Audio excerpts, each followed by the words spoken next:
The morning was like that. Hang around, stare at people, distract Jeffrey for a while, meet random new people who know all about my brother, stare some more.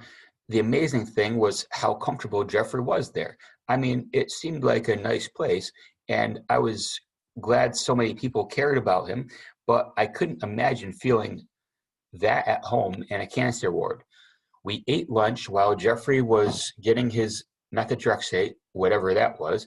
Evidently, this medicine was going to drip into him for 24 hours.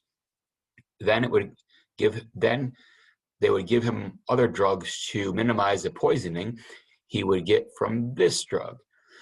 Any, anyway, after lunch, my dad went to talk to the doctors. Jeffrey, and I were watching Shrek on video when all of a sudden an alarm sounded, started clanging away. I must have jumped a foot, but Jeffrey barely blinked. Jeffrey, what's that? Is it a fire? Should I get you out of here? He didn't even look away from the TV. It's just a code, Stephen. It happens all the time. A code? Wasn't like those TV hospital shows when just then, a whole squadron of medical people ran by an open room door, carrying all sorts of equipment and shouting directions at each other. I was sure then a code was when a patient's heart stopped. All of those doctors and nurses were charging down the hall to try to jumpstart the child's heart. And Jeffrey saw this so often that it didn't even tear him away from the movie.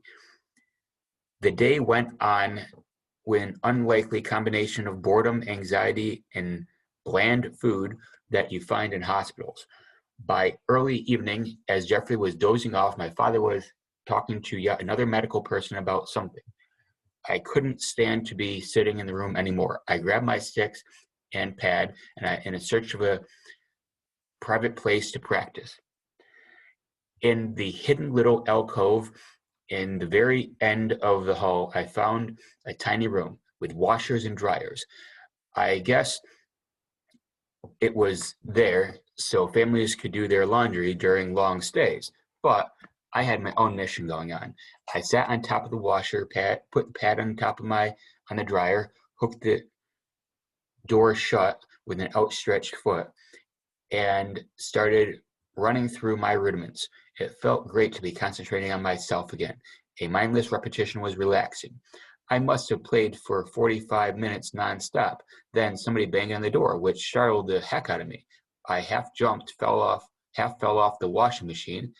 As I reached for the door, I dropped my sticks in a massive clatter. At the same moment, I realized I had once again bitten the cheek in the exact same place where I was bleeding, like a stuck pig. I swung the door open with a semi-angry, "What?"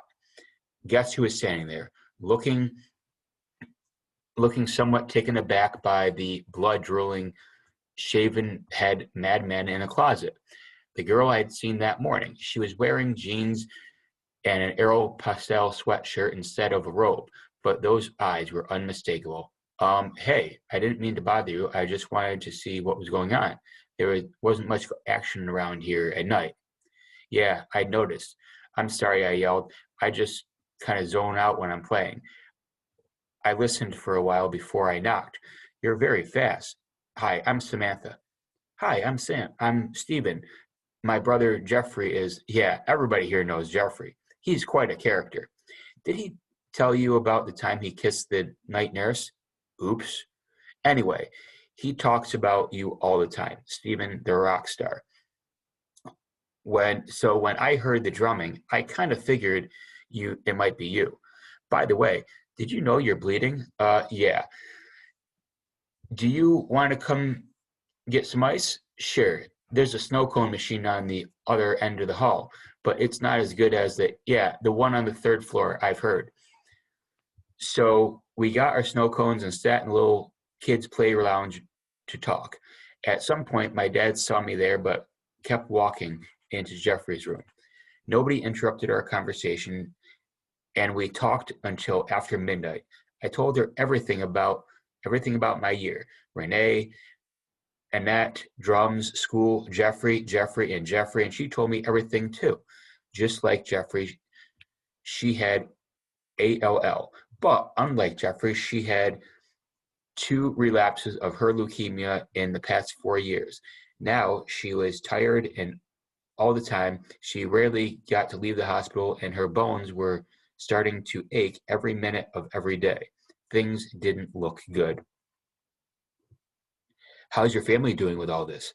Well, my mom's a single parent and almost never hear from my dad. I have one older sister. She's away at college. We used to be really, really close. I still call her on my cell phone every few days, but she never stays very long. She had visited me here. She hasn't visited me here since Christmas, but she promised she would fly home in May to see me for my birthday. I hope she does. It kind of sounds stupid, but when I was little, I tried to do everything just like her. She used to love ice cream cakes, so I love them too. For a couple of years after I got sick, she used to bring me an ice cream cake for my birthday. Last year, she couldn't make it home. I mean, she had a good reason and everything. It was finals time at college, but it sucks having hospital cake for your birthday. It really sucks. I'm sorry. You don't have to be sorry. You didn't do anything wrong. You're here for your brother. Well, I guess I am, but I get mad at him sometimes. And I haven't been here with him before today. Well, you're here with him for him today. Believe me, that counts for something. We talked for a while more that afternoon about all kinds of stuff, music, the opposite sexes, school, although she'd been absent for months and had switched over to a tutor at the hospital. Family, it's funny.